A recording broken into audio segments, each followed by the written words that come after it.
Salut tout le monde! Aujourd'hui, j'avais envie de vous faire une vidéo plutôt explicative et non pas de vous faire un tirage ou une guidance comme je le fais habituellement. Donc, encore une fois, la façon dont je fais les choses, et ça c'est quelque chose que je vous ai déjà dit dans une autre vidéo du même type, voilà, la façon dont je fais les choses, ce n'est pas forcément la meilleure, ce n'est pas forcément la façon dont vous devez le faire. Si vous souhaitez procéder d'une autre manière, si vous voulez ajuster un petit peu ma façon de faire, vous pouvez le faire. Il n'y a pas de règles. En tout cas, selon moi, il n'y a pas de règles précises. Juste des petites choses qui pourraient vous aider, vous orienter, vous accompagner pour débuter, par exemple. Ça peut vous donner des idées. Alors aujourd'hui, je voulais vraiment vous parler de quelque chose de basique. C'est vraiment les bases, c'est pour débuter vraiment quoi. C'est la façon dont je procède à un tirage. Donc c'est tout simple. Donc bien sûr, j'ai pris un tarot, mais vous pouvez prendre un oracle. Je vais rapidement vous montrer ce qui peut se faire ou quoi. Mais bon, ça c'est très subjectif. Ici, il y a de simples cartes. Moi, j'ai débuté comme ça avec le jeu de 32. Mais voilà, ça dépend vraiment de votre apprentissage, de votre ressenti, de ce qui vous parle le mieux. Et ça, voilà, je ne peux pas vous aider. Il va falloir trouver les cartes qui vous correspondent. Par exemple, ici, l'oracle des miroirs. Je sais que c'est un oracle qui parle facilement à certaines personnes. Il y a des mots-clés dessus. Les illustrations sont très claires. Et pourtant, il y a des personnes qui n'ont aucune connexion avec. Donc je vais vous montrer comment je procède au tirage. On va commencer tout de suite avec le tarot. Ça va être tout simple et je pense assez rapide. D'abord, j'essaie de voir le problème. Tout de suite, je sais quelle question je souhaite poser. C'est très important d'avoir une question précise pour savoir où l'on va aller, pour savoir interpréter les cartes. Et c'est ce que je vous disais dans ma première vidéo où je vous expliquais un petit peu tout, que je vous mettrai en barre d'infos, je pense. Il faut savoir l'emplacement de chaque carte, mais c'est pas la seule chose. Voilà. Si je ne pose pas de questions et que je dis ça c'est le présent, ça c'est le futur, ici c'est un conseil, eh bien ça ne m'aidera pas parce que je ne sais pas du tout où je vais. Parfois on demande un message conseil, parfois on demande quelque chose comme ça pour nous aider avec une coupe, mais voilà, c'est assez vaste, assez vague. C'est pas quelque chose que je vous conseille de faire. Donc oui, la coupe, c'est très intéressant pour apprendre les cartes, c'est-à-dire une coupe comme ceci. Voilà, on retourne, on a deux cartes, et puis on associe les deux, on essaie de voir. Évidemment, ça c'est bien pour apprendre, mais ça reste très vague, très vaste. Vous pouvez imaginer tout plein de choses. Après, ça se fait au ressenti, avec l'habitude, selon votre vie. Donc voilà, mais si vous voulez faire un vrai tirage assez grand, comme ceux que je vous ai proposés dernièrement, ou alors un autre tirage, voilà comment je procède. Je commence avec donc cette question précise, qui n'est pas une question fermée généralement, car j'évite de répondre par oui ou par non. C'est pas du tout quelque chose que j'aime faire. Je préfère une réponse avec une guidance, quelque chose qui peut m'aider ou aider les autres à évoluer, à comprendre la situation, et pas seulement à avoir une réponse et à avoir quelque chose qui arrive tout de suite comme ça, tout cuit dans la bouche. Et ça permet, oui, de se remettre en question, de se dire que, ok, il y a un problème, que c'est pas forcément juste l'autre qui, en face, ne fait pas ce qu'il faut. Et voilà, que ce soit dans le sentimental, dans le professionnel, avec vos amis, avec tout le monde, c'est la même chose. Donc, une fois que j'ai identifié la question, je peux choisir les cartes qui correspondent le mieux à cette question. Si, par exemple, c'est un tarot qui répondrait le mieux, je choisis le tarot. Parfois, j'ai juste besoin d'un petit conseil rapide, par exemple pour le sentimental, pour savoir un peu où j'en suis bien. Je vais prendre ce type d'oracle avec des messages très clairs. Et puis, il y a un livre avec. Et avec ce livret, dedans, je peux avoir un message précis. J'ai pas besoin d'interpréter grand-chose si je prends une seule carte en tout cas. Si j'en ajoute deux, mais vous voyez un petit peu. Il y a la différence entre les oracles à connaître. Là, j'ai choisi donc ce tarot. Pour moi, c'est quelque chose qui répond à tout, un tarot, donc c'est parfait. Une fois que j'ai trouvé les cartes qui pourront le mieux possible répondre à mes questions, je cherche à trouver le tirage qui pourrait être adapté à la question. Et pour ça, voilà, il faut connaître quand même quelques tirages. Le passé, le présent et le futur, par exemple, eh bien, ça peut être pratique et simple, c'est vrai, mais parfois, dans certaines situations, connaître le passé ne va pas forcément vous aider. Connaître le présent ne va pas forcément vous aider.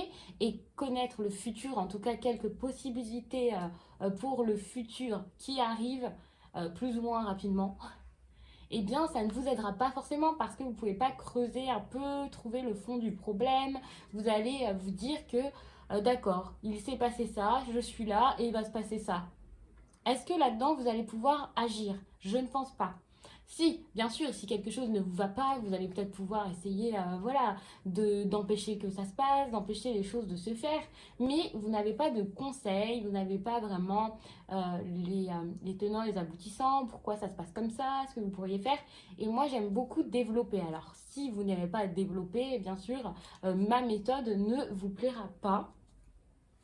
Mais si c'est intéressant pour vous de creuser un petit peu plus que est-ce qu'il va revenir, est-ce que je vais avoir un travail, est-ce que je vais faire une rencontre, est-ce que cette personne est cool pour moi, est-ce que je vais passer une bonne soirée demain, oui, si vous voulez autre chose que ça, eh bien c'est une bonne façon de faire, je trouve.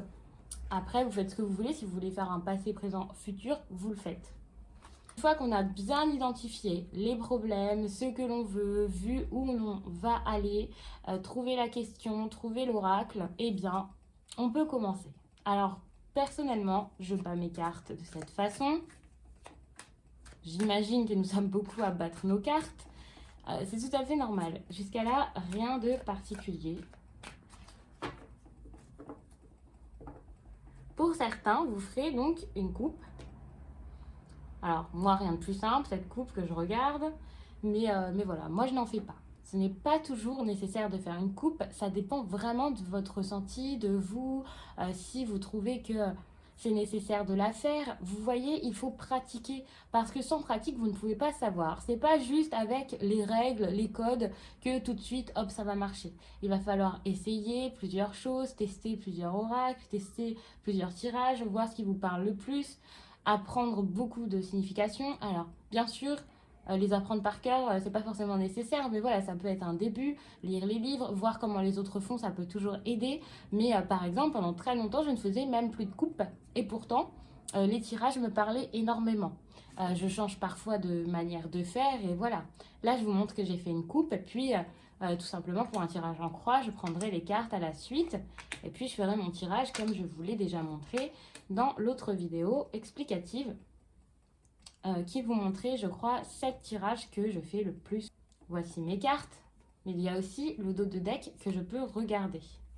Donc, je peux m'orienter un peu avec ça, savoir un peu vers quoi je vais, le thème un peu du tirage, voir un peu les énergies du tirage. Mais le dos de deck peut vraiment vous aider parfois. Mais encore une fois, vous n'êtes pas obligé de faire comme ça et de le regarder, hein. C'est vraiment la façon dont moi, je tire les cartes. Ensuite, je les retourne une à une. Pour un débutant, je pense que c'est le mieux à faire de retourner les cartes petit à petit. Parce qu'en faisant comme ça, vous allez vous focaliser sur chaque carte, une à une. Si ces cartes étaient directement toutes retournées, vous pourriez avoir trop d'informations tout d'un coup, des choses qui se mélangent et avoir du mal à vous mettre dans chaque carte, à voir un peu l'identité et tout ce que cette carte ressort, vous orienter et à rester sur la signification de chaque carte. C'est-à-dire que, en prenant ce tirage en exemple, ici, c'était donc le présent, je vous avais dit. Lorsque je vous avais appris, on va dire, ce tirage que vous connaissez sûrement tous parce que c'est un classique. Ici, je vous parlais d'obstacles et de défis. En tout cas, pour moi, c'est ce que c'est. Ici, un conseil. Ici, le résultat et voilà, la synthèse. Donc, admettons que chaque carte signifie tout ça. Si je commence ici en regardant le présent, ce qui se passe actuellement dans ma vie, et que je vois toutes les cartes ici, Alors ça pourrait me troubler, ça pourrait me perturber, je pourrais avoir envie de passer rapidement à la fin, et puis voilà, je ne vais pas forcément tout comprendre. C'est sûr qu'avec plus de pratique, plus d'expérience, on peut regarder toutes les cartes et se faire une vue d'ensemble et tout de suite comprendre. Mais vraiment, quand vous débutez, moi je vous conseille de commencer avec la première carte et ensuite d'avancer. C'est comme une histoire. Lorsque vous lisez un livre, vous n'êtes pas à regarder tous les mots partout, à chaque page, à chaque chapitre, à essayer d'aller à la fin tout de suite et revenir. Non, il y a un sens. C'est vraiment mieux de le faire dans l'ordre, de le faire petit à petit. Ça vous aidera. Hein. Ça vous aidera à ne pas oublier ce que signifie telle carte. Hein. Parce que cette carte mise à cet endroit, ici, ici ou encore ici, eh bien, elle ne signifiera pas la même chose. Ce ne sera pas forcément, même pas du tout, la même façon de l'interpréter. La tour peut être votre problème, peut être votre solution, peut être votre ressenti. Ça, c'est très important de savoir ça. Hein. C'est pas juste en sachant ce que signifie la tour et en posant les cartes de façon linéaire sans rien mettre en place, rien structurer, que vous arriverez à bien lire votre tirage. Après, bien sûr, comme je vous le dis, avec certains qui pourraient avoir, comme on dit, des dons, certaines personnes qui ressentent beaucoup de choses, l'intuition, on peut y arriver. Bien sûr, moi, parfois, je le fais d'ailleurs. Mais pour débuter, je le répète, c'est mieux d'avoir quelque chose de clair, de précis, d'être sûr de ce qu'on fait. Donc voilà. Je suis en train de remettre toutes les cartes, excusez-moi, mais bon, c'est pas grave si elles sont pas au même endroit. Hein. On va rester là-dessus. Admettons que je veuille recouvrir parce que je ne suis pas sûre de ce que me dit cette carte par exemple, ce qui pourrait être un problème ici, pourquoi j'ai des craintes, pourquoi j'ai l'impression que quelqu'un essaie de me mener, pas en bateau, mais de me faire aller quelque part ou quoi. Enfin, je vous l'interprète rapidement. Eh bien, je vais battre mes cartes. En tout cas, moi, c'est comme ça que je fais. Je vais récupérer une carte, la poser par-dessus, et voilà. Donc ça, c'est pour recouvrir la carte. Et je vais essayer d'interpréter les deux ensemble. J'essaie de ne pas trop recouvrir. Vous pouvez recouvrir une fois, deux fois. Après, vous faites ce que vous voulez, mais c'est sûr que si vous vous retrouvez à recouvrir encore et encore, là, ça n'a plus aucun sens au bout d'un moment. Donc, recouvrir une ou deux fois, c'est très très bien, je pense. Et maximum, voilà, 3 fois. C'est vrai que parfois je le fais. Mais voilà, recouvrir une ou deux fois, c'est bien. Je suis vraiment désolée, il y a un chien qui doit être dans un jardin et qui aboie. Donc j'espère que ça ne vous dérangera pas trop. À ce stade, vous avez une idée de votre tirage. Vous avez peut-être même compris ce qu'il a à vous dire. Vous savez où vous voulez aller. Mais parfois, même souvent, je vais plus loin que ça.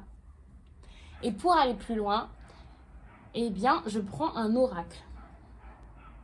Un oracle avec un petit message déjà défini, déjà écrit.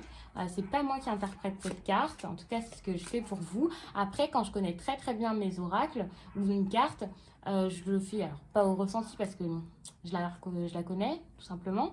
Mais voilà, je vais pas forcément aller dans le livre ou quoi, mais je me fie beaucoup au livre, moi, pour ces oracles. Après, chacun fait de la façon qu'il le souhaite. Donc, encore une fois, je bats les cartes de ma manière. Je choisis une carte, je pose la carte, rien de plus simple. Et puis, je prends le livre, et puis je vais regarder sa description. Très souvent, cette carte est la continuité de ce tirage. Hein. C'est censé aller avec le tirage que je viens de faire. C'est pas une carte qui va sortir au hasard et vous parler de quelque chose de totalement différent. Donc il faut vraiment rester dans votre histoire de départ, votre question, vos interrogations et pas aller voir un peu partout ce qui peut se passer. L'autre jour, je parlais avec quelqu'un en commentaire sur les réseaux, une personne qui me disait qu'elle avait posé une question sur une personne de son entourage en particulier. Elle a sorti 3 cartes et dans ces 3 cartes, eh bien, il y avait, c'était avec cet oracle, on va dire 3 entités. Admettons que je prenne ici la conseillère, la lucide et puis la prétendante. Très agaçant le chien, je suis vraiment désolée. Admettons que je prenne ces trois entités, trois personnages, trois caractères et que j'ai posé une question sur une seule personne. Eh bien, sachez que tout ça regroupera alors l'état d'esprit de cette personne, son caractère. Il va falloir piocher dans chaque carte pour faire une seule et même personnalité. Vous avez posé une question sur quelqu'un, donc évidemment, ça va être une seule personne qui va ressortir dans ce tirage. Alors peut-être qu'il y a des choses que vous n'allez pas comprendre, des choses qui ne vont pas forcément vous parler sur le moment, mais il y a aussi des choses que vous ne savez pas. Vous ne connaissez pas la personne dans son entièreté, comme si vous étiez elle-même. Vous ne connaissez pas ses pensées profondes. Peut-être que si, hein, le plus possible si vous êtes très proche. Mais voilà, cette personne est une personne à part entière, une personne euh, qui a une âme, une personnalité, une vie qui lui est propre et vous êtes extérieur à sa vie et à tout ça. D'accord, vous vivez avec, d'accord, vous êtes proche, ça peut être votre mari ou quoi, mais vous ne savez pas exactement ce que cette personne a dans sa tête. Ça, c'est important. On fait toujours des suppositions et voilà. Et je trouve important de garder ça. Il y a toujours une petite part de mystique. C'était très important pour moi de vous le dire. Ça va ressortir une personne. Après, évidemment, ça peut ressortir des personnes de son entourage, savoir s'il y a un problème avec son entourage, pourquoi, s'il y a des personnes qui la manipulent, l'empêchent d'être avec vous, je ne sais pas, ça dépend vraiment le sujet. Et là, encore une fois, vous devez faire jouer votre ressenti. Ça paraît très très simple comme ça, mais c'est pas si simple que ça quand je l'explique. Mais une fois qu'on est face aux cartes, vraiment, je trouve que c'est vraiment très clair et très simple. C'est limpide, mais encore une fois, voilà, il faut être à l'aise et il ne faut pas forcément mettre une tonne de cartes, encore une fois, lorsqu'on commence. 3, c'est pas énorme, hein, mais pour débuter, c'est difficile, c'est compliqué avec un oracle. Je sais que dans les livres, il y a des tirages déjà proposés, mais parfois c'est des tirages assez lourds avec beaucoup de cartes et ça peut vous emmêler, hein, vraiment, ça peut vous perdre. Donc je prends un message et ensuite je vois si ça me suffit, si ça me convient. Si le tirage ne vous convient pas, si ça ne va pas, alors peut-être qu'il faudrait le refaire une autre fois. Toutefois, j'évite de refaire plusieurs fois la même question, de reposer la même question. C'est une mauvaise chose. En tout cas, moi, je pense que ça ne sert à rien de faire ça. Si vous voulez reposer la même question, faites-le au bout de plusieurs semaines ou plusieurs mois. C'est un conseil que je vous donne. Si vous souhaitez encore en ajouter donc sur ce tirage, vous pouvez le faire, mais généralement avec un tirage en croix et tout ça, on arrive à le faire très bien. Évitez vraiment de mettre une tonne de cartes, même si parfois je le fais parce que ça m'amuse et que, comme je vous dis souvent, j'aime m'amuser avec les cartes, les toucher, les voir et tout ça. C'est bien quand même d'essayer d'optimiser alors votre temps, vos cartes, vos manipulations, vos énergies et tout ça. Et voilà, dans un petit échantillon comme ça, vous devez essayer de voir le plus de choses possible.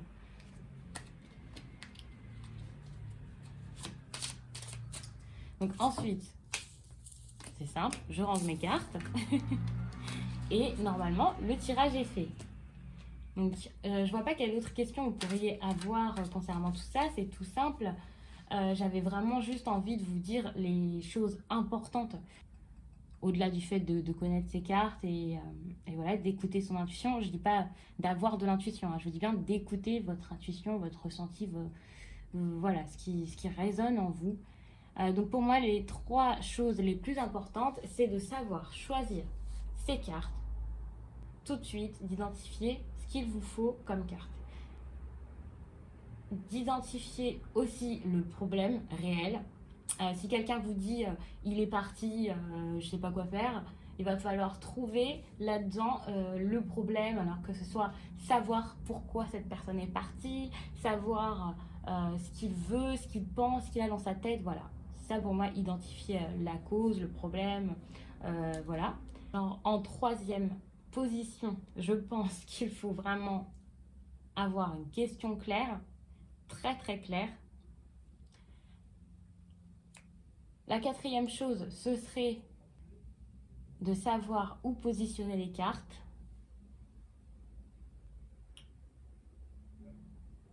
Et la cinquième, pour moi, ce serait d'écouter les cartes. Je vous disais d'écouter votre intuition. Donc écoutez votre intuition, de toute façon c'est ça qui ressort dans les cartes. Et donc voilà, les énergies, votre intuition, tout se mélange, hein. C'est un condensé de plein de choses. Vous l'interprétez selon ce que vous ressentez et ce que vous pensez, enfin vous pensez, pas vraiment vous pensez, hein, mais voilà, c'est votre interprétation des cartes. Et donc il va falloir vous écouter, mais également voir les cartes et savoir les décrypter, les comprendre et les écouter. Et pas vous dire ça me plaît pas, ça me parle pas, c'est pas normal, non, je ne veux pas, c'est pas possible, et balayer ça, et voilà. Après, parfois, oui, c'est pas la vérité véritable, et voilà, tout est possible. Mais parfois, ça peut être de la mauvaise foi, ça peut être la peur qui vous fait dire ça peut être le fait euh, d'avoir mal interprété quelque chose. Et puis, lorsque vous vous tirez les cartes pour vous-même, sachez qu'avec certaines émotions que vous pouvez avoir, le stress, la peur, l'amour, les craintes, voilà, que la personne vous trompe, vous perde ou quoi, enfin, toutes ces émotions qui pourraient vous submerger pourraient faire que vous n'arriviez pas à interpréter le tirage. Vous vous dites ça, ça veut dire ça, et voilà, mais vous n'êtes pas impartial parce que ça vous touche et que vous êtes trop impliqué dedans. C'est pour ça qu'il y a des personnes qui préfèrent se faire tirer les cartes par quelqu'un d'autre ou alors qui préfèrent se calmer avant de tirer les cartes. Je conseille à tout le monde de ne pas tirer les cartes tout de suite lorsqu'il y a quelque chose de trop fort, de trop gros, de trop triste qui arrive. Si vous êtes tout euphorique, ne tirez pas les cartes parce que c'est comme pour tout dans la vie. Si vous tirez une carte, et que vous êtes un peu morose, vous allez imaginer quelque chose. Voilà. Si vous tirez les cartes et que vous êtes dans une détresse totale, vous allez tout de suite voir le plus sombre de cette carte. Pas tout le monde, hein, mais voilà. Si vous êtes très optimiste, sûr de vous, que vous ne voulez rien entendre, que vous êtes borné, pareil, vous allez vous dire si c'est ça et voilà, vous n'allez pas chercher plus loin. Et ça, c'est comme tout. Dans une discussion avec un ami, par exemple, c'est la même chose. Admettons que quelqu'un vous envoie un message. Lisez-le donc sur le moment quand vous êtes en colère et puis dans la discussion rapidement vous allez voir que vous allez imaginer quelque chose de cette discussion, vous dire que cette personne vous a dit ça pour ceci, pour cela, imaginez ses intentions, suspecter l'autre, je sais pas. Et puis si vous regardez le message plus tard, quand vous êtes calmé, là tout de suite c'est pas la même chose. Vous pouvez regarder le message même 6 mois après lorsque vous ne parlez plus à cette personne ou quand vous vous êtes réconcilié et là vous allez comprendre, vous allez dire mais en fait c'était pas si méchant ou le contraire, peut-être que c'était très agressif. Vous allez le ressentir d'une autre manière parce que c'est vos émotions qui vont vous ressentir les choses de cette façon. Et donc il faut vraiment réussir à se calmer et à mettre de côté la douleur qu'on peut ressentir ou alors le trop de réflexion que l'on peut avoir dans sa tête. C'est important selon moi, en tout cas. Donc j'espère vraiment que ça pourra vous aider, que c'est pas trop brouillon. J'ai pas spécialement envie de faire un gros montage parce que j'aime que ce soit naturel quand je vous fais les vidéos. Sinon je trouve que ça perd de son naturel. Mais j'ai quand même envie que ce soit assez clair, assez structuré, assez carré. Alors j'espère que ça le sera. J'espère que le chien ne vous aura pas trop embêté derrière. Je vous laisse et je vous dis à très vite.